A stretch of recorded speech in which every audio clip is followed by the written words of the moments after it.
बिल्कुल इस वक्त मैं किला अब्दुल्ला में मौजूद हूँ। यहाँ पे बारिशों के बायस काफ़ी नुकसान हुए हैं, लोगों के मवेशी जो है उनका नुकसान हुआ है, ज़राअत का नुकसान हुआ है, लोगों के घर टूटे हैं। और इसके अलावा जो काफ़ी इलाके हैं, तकरीबन यहाँ पे 3 ऐसे गाँव हैं जिन पे काफ़ी ज़्यादा जो है नुकसान हुआ है। अभी इस वक्त भी मैं एक इलाके में मौजूद हूँ, यहाँ पे इलाका मकीन मेरे साथ मौजूद है, उनसे जानते हैं उनके क्या क्या नुकसानात हैं, उनमें क्या क्या जो मसले हैं उनके हुए हैं।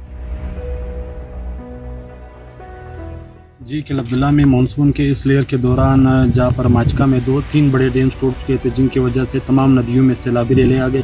सैलाबी रेलों की वजह से किला अब्दुल्ला के 3 गांव मुकम्मल तौर पर तबाह हो गए, जिनमें 100 के करीब और 100 से ज़्यादा घरानी मौजूद थी।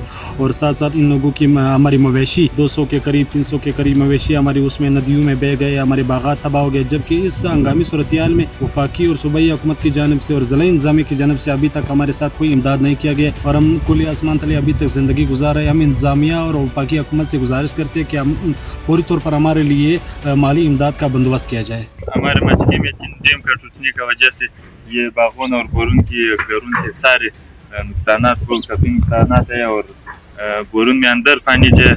और अभी हमारा हुकूमत से ये अपील और ये दरख्वास्त है कि हमारे साथ मदद करो।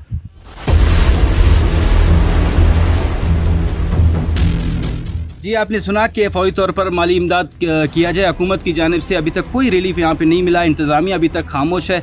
इनका कहना है कि हमारे मुश्किलात काफ़ी बढ़ते जा रहे हैं और हुकूमत को चाहिए कि जल्द से जल्द हमें रिलीफ दें। जी।